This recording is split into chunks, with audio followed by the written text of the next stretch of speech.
7, 6, 5, 4, 3, 2, 1. It's now time for the Pony Cake Sports Podcast with your hosts, Josh Stevens, Tim Thompson, and Tom Schultz. Woo!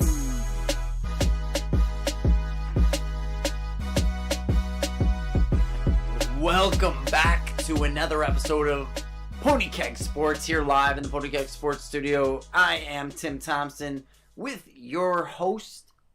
Let me take the reins here for a minute. Josh Stevens, our good friend Tom Schultz, and our special guest, the OG, Michael Agent. Michael, how are you, sir?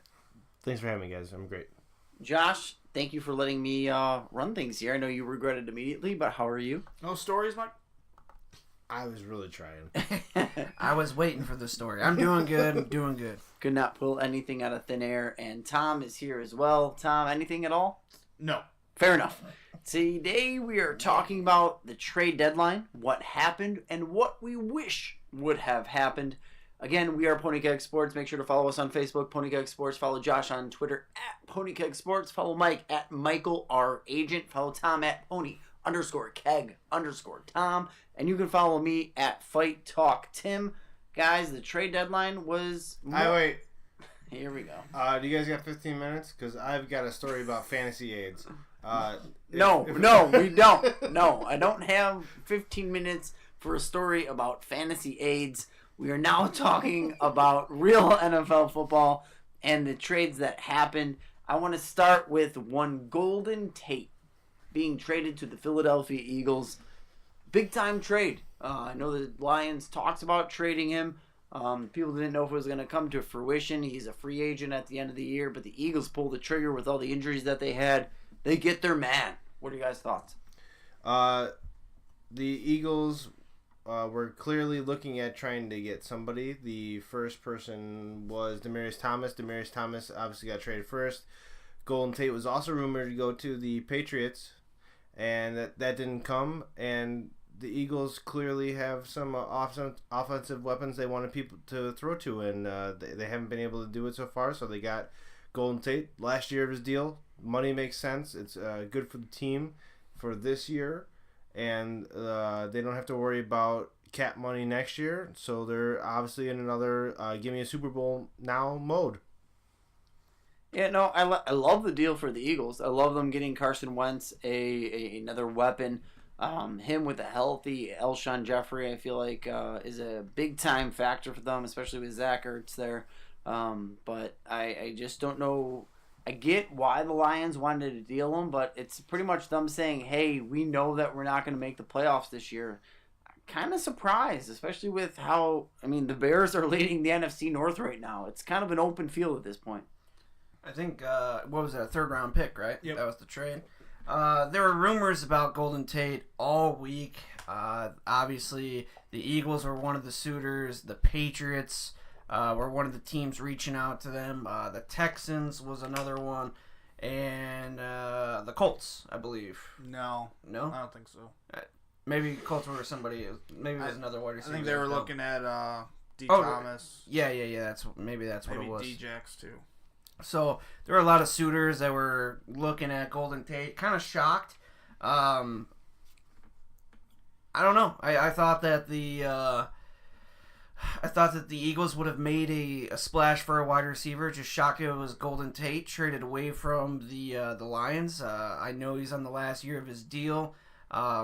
Just shocked that the Lions they made a move for Snacks Harrison, right? Yep. Shore up that defense, and I was kind of thinking, you know what, it made sense. Get the defense stronger. Your offense with Golden Tate and Kenny Galladay and Marvin Jones, and then they trade him away. It just kind of didn't make sense. 1 week later. Yeah, pretty much, Mike. Pretty much. For me, I love this deal, and this is the GM Housey Roseman pretty much telling his fan base, telling his team that we're still contending. We still want to win. And he came out and said that we're an organization that's always going to have the foot on the gas pedal. They're always going to be going full force. They'll probably get a fourth round pick, compensatory pick after, not this year, the following year for Golden Tate, because they will get credit for him when Sure. he leaves in free agency. Sure. I just like what he'll bring to that team. He brings an attitude. He's a guy that's not afraid of blocking. The Eagles, in their system, they have a lot of short dump-off passes. That's what he does. That's his bread and butter. Great after the catch, great route runner. I think he's going to fit in perfectly. The thing that I'm kind of bummed about, like, he's probably going to be taking a lot of Nelson Aguilar's role. And what Nelson Aguilar has been successful at, that's what Tate's going to be doing now. Aguilar will probably be used on the outside a little bit more. Maybe not that much, because we saw Jordan Matthews kind of blow up this past week. But this is what you want to do. You want to surround your good young quarterback with offensive weapons, and it's a game changer for them. I absolutely love it. I think a third-round pick's a little high, but it's better than giving up a first for Amari. The other big-name wide receiver taken on deadline day, one Demaryius Thomas, traded from the Broncos to the Houston Texans. The Texans give up a 4th-round draft pick for Demaryius Thomas and a 7th-round draft pick. Pretty big, especially if you consider the loss of one Will Fuller. Having Thomas and Hopkins on opposite ends there for one Deshaun Watson. It's pretty much them saying, hey, we trust Lamar Miller. Our defense is still good enough. I think they kind of see the writing on the wall that they need to make a big push this year to kind of secure Bill O'Brien's head coaching status. Since coming over from Penn State, up and down, has done some very good things, but there's been some questions there. I feel like this is a big splash move here for the Texans. So it doesn't make sense for me. It seems like to me like the coaching team is trying to save their jobs because the Texans aren't going to win a Super Bowl this year. Just not going to happen. They can't compete with the top teams of this league. So to take a wide receiver when Fuller comes out with an ACL, and he was the top wide receiver of everybody's board for the trade deadline. Everybody was pretty much gunning for Thomas, and the fact that the Texans went and sold to get him tells me that 4th-round pick. Of all the trade deadline guys, yes, in context, it's a 4th round, but it's coaches trying to save their job. They're not going to win a Super Bowl. Coach doesn't pull that trigger though, Mike. It's coaches. It's a group of guys that are trying to save their job, and other than that, I don't see really much out of this. I don't know why they did it. Josh, you don't agree. I can read it on your face. Well, the crazy thing is that I believe he's got this year and next year on his deal. Mm-hmm. He's an option next year. There's an option next year, which is good because the year after, I think it's There's no year after. $14 million. Huh? Next year's Next the year $14 is million $14 option. million. Yep. Yeah. So they have the option to pay that or not pay that. He ain't gonna get paid. He's not going to get paid. Yeah. He's not going to get paid the $14 million. So it's pretty much a rental. For a 4th-round pick, it's not awful. To save your job. Yeah. I was kind of shocked that the Patriots, they were obviously talking about Demaryius Thomas. I'm shocked he did not go there. Maybe they weren't offering exactly what I just think it's more of the Texans were. I think it's Bill Belichick wasn't trying to save his job. I don't. Yeah, but also at the same time, you have to remember that Josh McDaniels was the head coach there. Josh McDaniels was the one that drafted him. Time out. That's not the Patriots, or that's not a Patriots. We're not offering a 4th rounder. That's the Broncos to the Patriots. It was a 2nd rounder. That's what that is.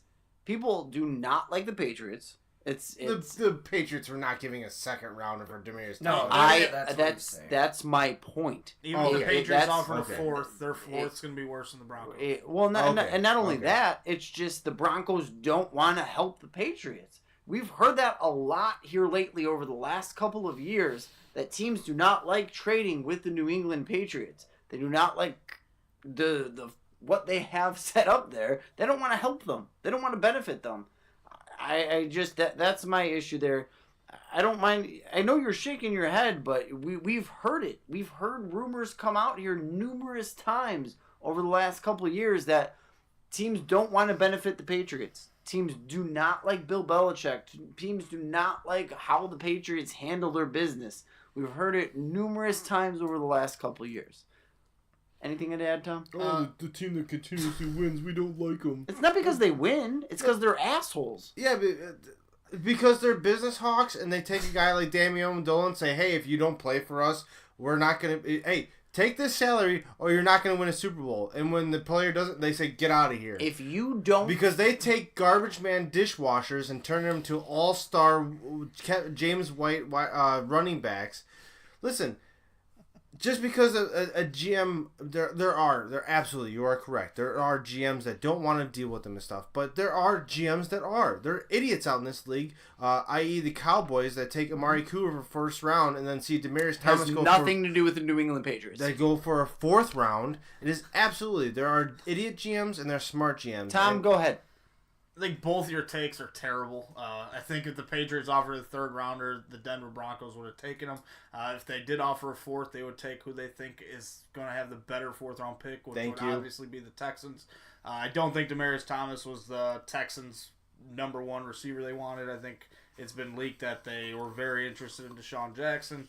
The Tampa Bay Buccaneers said they're still in win-now mode. You look at Will Fuller. Who does he compare more to? Deshaun Jackson or Demaryius Thomas? Yeah. They like that added speed in that offense. It's worked well with the gunslinger Deshaun Watson that they have. And I think they would have much rather have had him.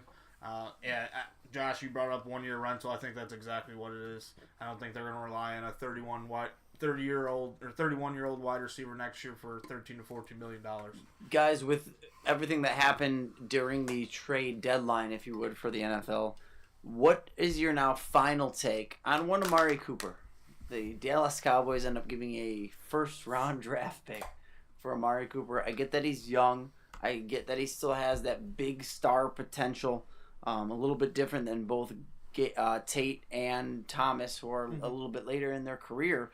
But still, from what I read, the Cooper trade kind of set everyone back a lot because teams were initially coming out wanting a ton for the names like Tate, like Thomas. Maybe that's an issue that the New England Patriots faced initially, trying to get one of these things where they just said, hey, if that's what your starting point is, never mind, we'll forget about it. It's NFL ageism.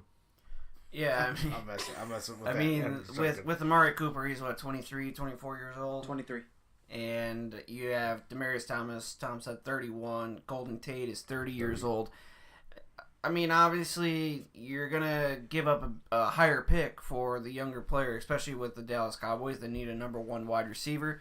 So them giving up a first-round pick, I don't agree with, but I could see where a lot of people do agree with it because they need that star power. They need that go-to wide receiver. They need to spend the pick on it, and they're trying to go all in. So I get it. I understand it. He's still young. Now, me personally, I wouldn't give up a first-rounder for Demaryius Thomas, and I wouldn't be giving up a first-rounder for Golden Tate. So would I rather give up a first-rounder? Would you for Amari Cooper? At that point in time, if you're the Dallas Cowboys, if somebody came up to me and said you had to give up a first-rounder for this guy, or this guy, it would be Amari Cooper over the other two. That's not the questions. Going into last week before any of the trades had happened here over this week, last week, if you're Jerry Jones, you're coming off of a big loss, you're going into your bye week, you're 3-4 at that point. You have no true number one wide receiver. Are you giving up a number one pick for Amari Cooper, yes or no? My answer is no. No. Okay. Because, like I said before, the highest I would have ever gone is a second or a third round pick. Fair enough. I respect that. Yeah, the highest I went for Amari Cooper is a third round pick. And that's not to offend Amari Cooper. No. He's a guy that really could do some damage, but trying to pivot from that is we see all these people that are going off the board for these high round picks. There's Dez Bryant is still a free agent. Shut up. No. I'm serious. Shut up. Look what people are saying. Dez Bryant's done. Look what the trade value that he had a year or two ago, and what people are willing to give up now for wide receivers that are, I don't know what to say, non-drama. I mean, as much as Amari Cooper may not have been getting the looks that he wanted, did we ever hear him complaining about or throwing his helmet? Never once. No, I don't think that's necessarily true. Tom, did we ever hear? Yeah, Dez Bryant was pretty vocal about Dez Bryant. About Amari. Yeah, I'm talking about. Amari. No, that's fair. Let's move on here to one. Clinton Dix, the most shocking deal, in my personal opinion. Mike, you're going to have an opinion. I'm going to save your opinion for last because you're a Packers fan. So I want to know from the Packers kingdom of what your thoughts are. But Josh, Tom, and I Clinton Dix. This is someone as a Bears fan I thought the Packers hit on draft day in a Clinton Dix. A great safety, someone that they can depend on, someone who could be a anchor. You didn't really have to worry about with that defense. Could play all over the field. Give up a 4th round draft pick for him. I don't really get it. I mean, outside of the fact that maybe they knew they were going to let him walk at the end of the year. So outside of waiting for a possible compensatory pick, they were just going to do it now and dictate where he goes. They sent him to the Redskins. I do not like it at all. I do not like it either, Tim. We saw a similar safety in my eyes. I have a high grade on Ha. I think he's a very good football player. I think he's been one of the better safeties in the NFC this year. We saw the Giants asking for a 2nd-round pick for Landon Collins, and no one bid on that. I don't think anyone would have bid on a 2nd-round pick for Ha. Obviously, they took the best offer, which was a 4th rounder. He wasn't going to be a Packer next year, but what this trade does for me as a guy looking from the outside looking in is that they don't think they compete this year. If they're giving up one of their better defenders right now on the defense side of the football for a 4th round pick, it just kind of screams to me that it's not a full rebuild, but it's a semi rebuild. Yeah. And they're looking to more at competing next year. Josh, you got anything? Because I got plenty. No, go ahead. Do your thing. Because I got plenty. I'm wearing Ha-Ha's jersey right now. He was drafted 21st overall. He wears number 21. He was one of my favorite picks that Tim Thompson has ever made. I don't get it. He played every snap of this season. He's done everything this team has asked him to do. And he is a great community guy. And the only thing... Here we go. No, but the only... I'm just saying overall picture of Ha-Ha. The only thing I can see is he didn't want to be in Green Bay. That's the absolute... They didn't want him either. They didn't even want to give him a contract extension. Nothing, right. Nothing. Because if you look early in the season, Ha-Ha came out on Twitter and said Typical Packers fan. I have no... There's no way we're ever going to know. So I'm this is all speculation, right? Because I don't agree with the move. I love Ha-Ha. I would have given him an extra contract in year 3. But that's not what Green Bay did. And I don't know... We don't know what Green Bay is going to do until next week when they actually play a game. Because I don't know who is going to fill that. Is it going to be Josh Jones? Is it going to be Joshua Jackson? We have no idea. And I'm going to stop you. I'm sorry. Because you're not being realistic. You're not. You want to know why the Packers traded him, and you know it's true. This is why I don't respect Packers fans. The Packers traded Ha-Ha Clinton Dix because they couldn't afford to pay him after the Aaron Rodgers contract, or they refused to pay him after the Aaron Rodgers contract. Those are the only 2 options. If they thought that he was that great, the Packers are not in contract hell. They're not in. If they thought he was, they're not in cap hell. It's not true. If they thought he was that good at his position, they would not have traded him. Then they for clearly a didn't value him at the money contract of his position. They're not in cap hell. They're not in a situation where they can't pay him. They absolutely can pay him. You just said exactly what my point was. They did not value him at that point of his position. He was better than what the value that they got back for him. End of story. They should have paid him better, and because of the he was on a rookie contract, should have paid him better. He Because had 1st round pick money. That's what he was being paid currently. Yes, they had to pay him going forward. They were going to have to pay him going forward because of the Aaron Rodgers contract. Bullshit. They have to. Aaron Rodgers made a team-friendly fucking deal. He got all this money and he's still... Yes, Tom. Go ahead, Tom. Packers have $43 million in cap space next year. Thank you. And they're not in cap hell. They absolutely could have paid him. And they have no one to rush the passer. So maybe they have no wide receivers. Fuck you!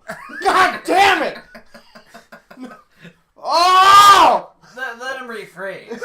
There's no big name wide receiver. Devontae Adams isn't a big name. Besides Devontae Adams, there's no. Who else has more than one That's what I'm person? saying. That's where he's trying to lead to.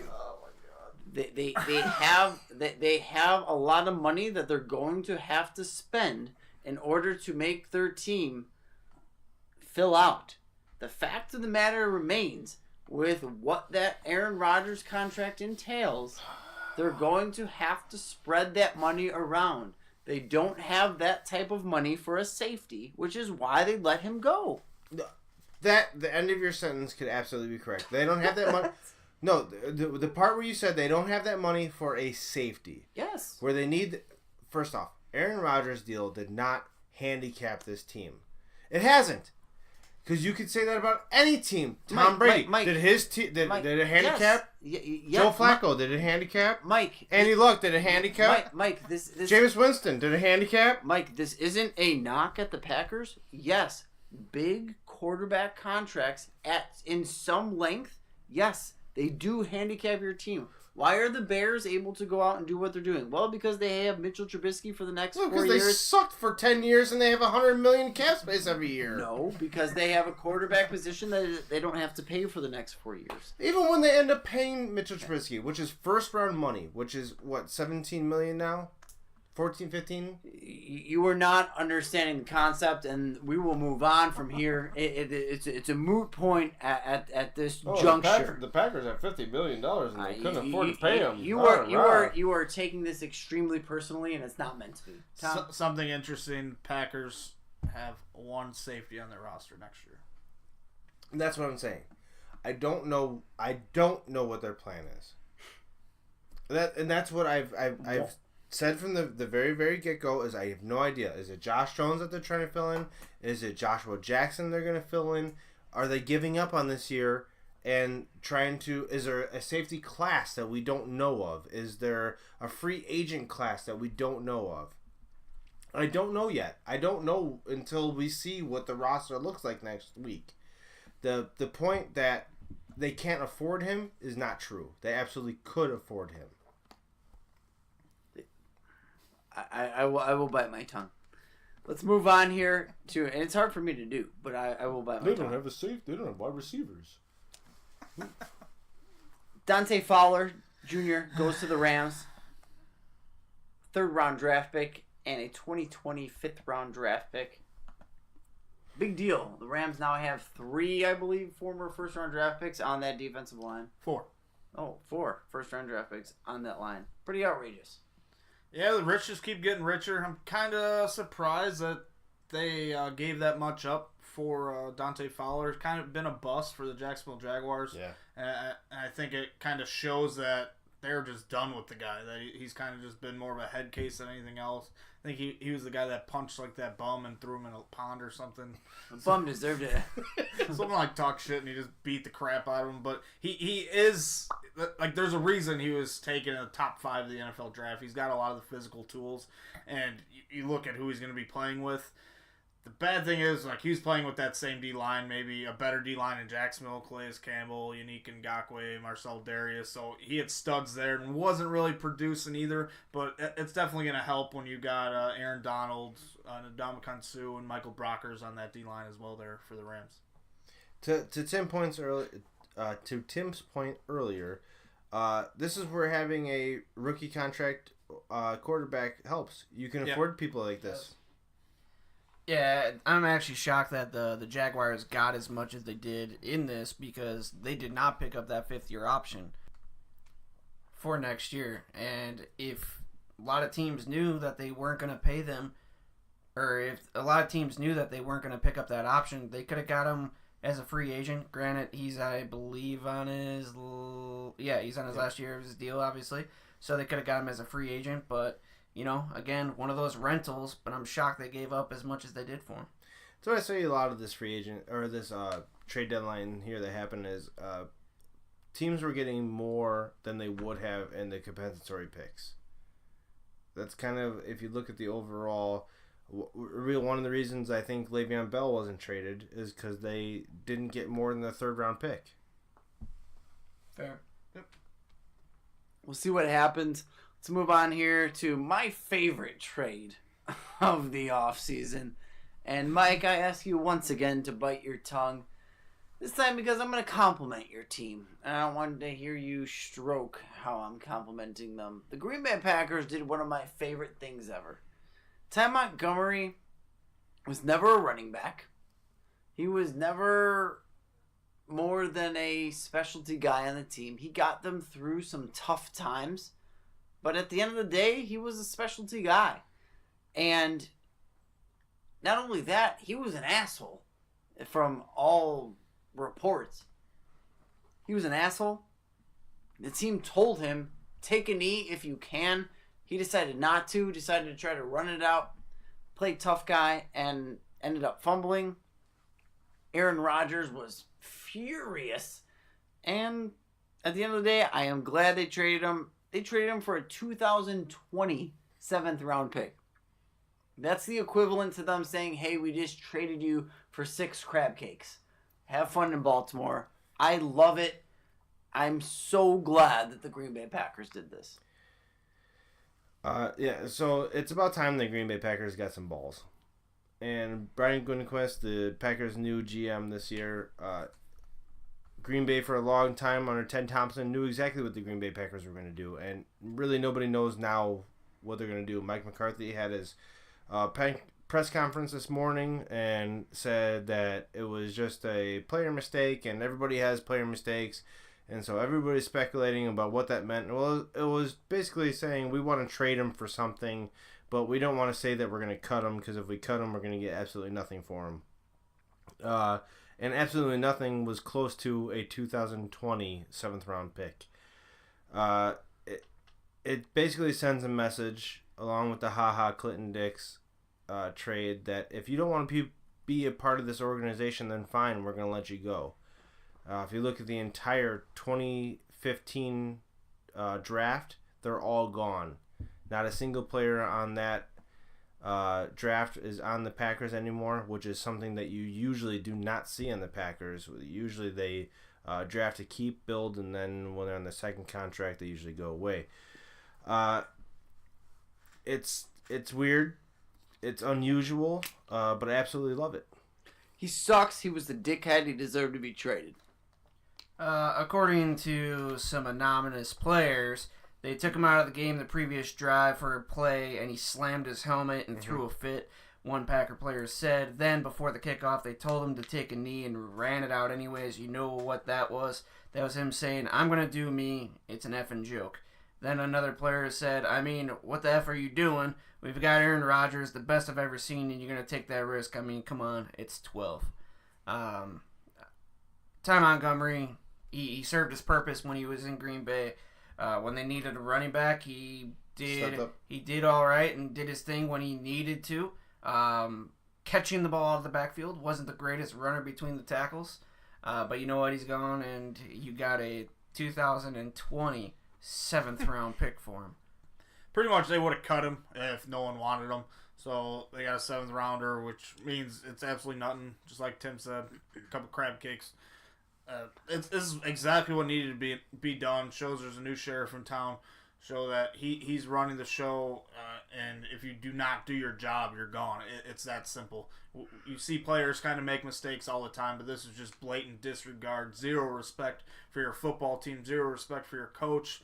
Zero respect for your organization. You play the undefeated Rams like they did for that whole game with over 2 minutes left, and you just freaking do your own thing like that. It's ridiculous. I'm surprised they didn't cut him right after the game. Tell him, find your own way home, dickhead. That's what they should have done.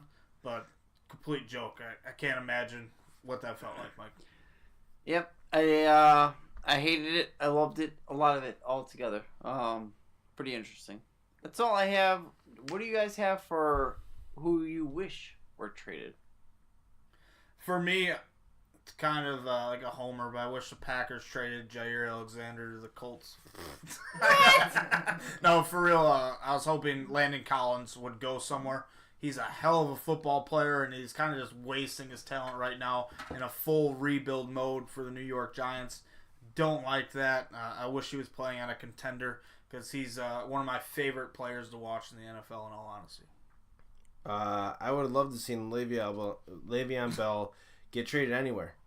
I want to see that guy not just get wasted away in Pittsburgh for one more year. See him go to do like a Khalil Mack type deal where he finally signs his tenure and gets signed somewhere that's gonna treat him like he should be treated. I would love to see him go to the Colts after this week with Ty Montgomery going. I was kind of hoping he'd go to the Packers, but we'll see what happens with him in the long term. But I'd like to see him get traded. I'm actually, at first I really wanted Le'Veon Bell to get traded just so that whole situation could be cleared up. Nobody's mad at each other anymore, blah, blah, blah. But you know what? I'm kind of glad he wasn't traded. Because you know what I want to happen? I want Le'Veon Bell to come back and say, all right, guys, I'm back, and they don't play him. I am hoping that's what happens. I am hoping the Steelers say, you know what? We're glad you're back. Sit on the bench. We're not going to start you. Or we're not going to play you. Too, though, in all honesty. Yeah. Oh, he would. He's just worried about getting hurt, which I don't. You know what? Put him on a kickoff team. Oh, jeez. He's gonna pull a hammy real quick. That's what I would do. Oh, That's what I would do. My wish they would have gotten traded is one Jordan Howard. Feel like That's a weird one. Terrible. Continue. it's not. There was talks about him getting traded all over the place. He does not fit into the Bears' current offense. He's a downhill runner. What the Bears are going to need him going forward. As a team, I don't necessarily hate them having him there, but I feel like they could have gotten a maybe 3rd round, 4th round draft pick for him. No way. With what he's been able to produce as an actual runner, if they were able to get that type of value, I would have been happy with it. Question real quick on the Jordan Howard thing's a joke, but the Le'Veon Bell front, he has to report by next week, correct? Yeah. Or the Pittsburgh Steelers can Control him franchise next year. tag him another year. I hope he doesn't show up. He's gonna show. No, yeah, got to. he's absolutely going to. Otherwise, the whole money deal is going to be for a loss. So he'll show up. We have no absolute guarantee of this, but he'll show up.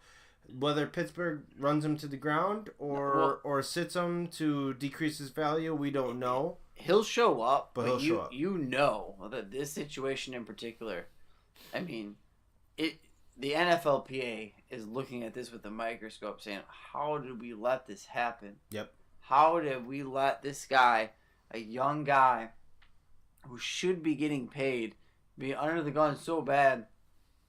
Now another young guy comes in and he has no other choice. He has nothing to do. He can't even make a stance. Because if he makes a stance, they're just going to do it again. They don't care. The NFLPA absolutely needs to better represent their running backs. This is exactly why a lockout's going to happen. Yes. Fact. All right, another guy that I thought Tom, would did have you have anything? Not Joshua. another guy that I thought would have been traded is LaShawn McCoy from the Buffalo Bills. Yeah, it was ridiculous. Yeah, I thought honestly he was going to go back to Philly. That was a lot of the Talked reports. about. You got to look at it. Jay Where I thought Ajayi's- Jordan Howard was going to Yeah, go. Jay Ajayi's out. Their leading rusher last week was who? Josh Adams, the guy that I've been talking about all season, who is an undrafted free agent, or undrafted rookie. It's crazy to think that is where that team is. They went out and got a wide receiver in Golden Tate. I am shocked that they didn't try to get LaShawn And that's McCoy. why you guys mock me. But the fact that a Golden Tate went to the Eagles with a 3rd round draft pick, Jordan Howard, in my opinion, is far more valuable with what that team is trying to do than a Golden Tate. Tim, I have a question It's for uh, Jordan Howard. Hold on. Yes, sir. It's the Patriots way. The Eagles went and got a wide receiver because you can find a dishwasher running back. And that's what they're doing right now. Who would run the football for the Bears if they got rid of Howard? Who runs the dishwasher at Gatto's? You think Tariq's going to carry the football like 20 times a game when they need him to? It'd be like you going in the NFL and trying to withstand that. You guys weigh the same. Yeah, well, I would dominate. But He's just a lot faster than you, but listen, last week was the first week that Jordan Howard really has gone out there and taken, to your point, and this is why I think the Bears didn't trade him, was over the next 4 to 6 weeks, he's going to have to just take those 15 to 18 carries of, hey, it's cold out, Mitchell can't do it, run the ball up the middle, get punched in the mouth, and deal with it. Yeah. And but I truly believe that you could find someone else to do it. If with what you already know Jordan Howard's not fitting in your offense. You're going to lose him regardless. Right now is the time you're going to get the most for it. If you're able to get a third or fourth rounder for him, I know it's a big if, I might be reaching on it, I get that. But if you're able to get a third or fourth rounder for it right now, when his value is at the highest, then do it. I just want to put out there that Ty Montgomery had better trade value. So he may have gotten a 2019 7th round instead of a 2020. I feel like that's false as well, Mike. It is. I'm just bashing. Another guy that I was shocked at that did not get traded was Tyrod Taylor.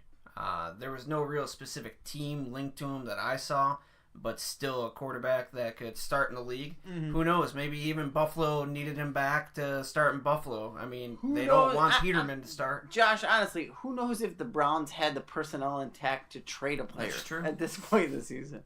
Those people are a joke. Get their coaching staff. Yeah, they're ridiculous. I bet you they could have gave up a 6th round pick and got Tyrod back. No, I think they absolutely could have, but the personnel was not in place to actually make a trade or anything, and that's why they weren't part of this whole trade deadline thing. Anything else? That is all I have. Gentlemen, it's been a great week. Mike, I guess I'm kind of glad to have you back. Even though you definitely do not understand anything normal people try to say. But I love you. I'm glad you were here. I hope that... One more. Sorry. What about Devontae Parker? His name's been thrown out there all season long. He finally had a big game. That could have been the game where he either sealed his fate on getting traded or could have been the seal on the envelope where he was staying, you know? What are your thoughts on Devontae Parker from the Dolphins? I would have liked a team that had a good offense, a good quarterback for him to land on, but I think they were all asking for a third or fourth, and there's just no way with a player who is never on the field. Ever. You know when you go in your backyard and you're like, hey, I want to start a fire in my fireplace. Yeah, I'm gonna go get some firewood. So you go out to your backyard and then you slip and fall and you go, why did I slip and fall? And you stepped into a pile of dog poo. That's Parker. Okay, great. That one time the dog poo, he made some tomatoes that one time, but all the other times you just slipped in some poo. It's not anything good. There's no way he's gonna get traded. Oh, I had one good game. Look at me, trade me. Never gonna happen. I'm just shocked. A team like the Oakland Raiders, right? They traded away Amari for a 1st round pick. You couldn't take a 4th rounder and offer it to Miami and try to get Parker. They don't want if they were going to take a 4th. No, but they don't want to. They want to have every draft capital because Mr. I am better than God. Upside. It's high upside trade. You know what John Gruden said the other day? They asked him. He's a Catholic, and they asked him, "Hey, did you ever confess?" He said, "No, because I never made a mistake in my life. I've never sinned." Bullshit. Mike Agent is the new Rodney Dangerfield of Pony Keg Sports. Guys, this is over. Thank the Lord. It was a great week. Mike, thank you for joining us. Thanks for having me. Joshua, Tom, as always, it has been a pleasure. We are Pony Keg Sports. Follow us on Facebook at Pony Keg Sports. Follow Josh at Pony Keg Sports. Follow Mike at Michael R. Agent. Follow Tom at Pony_Keg_Tom. And follow me at Fight Talk Tim. Till next time. Peace.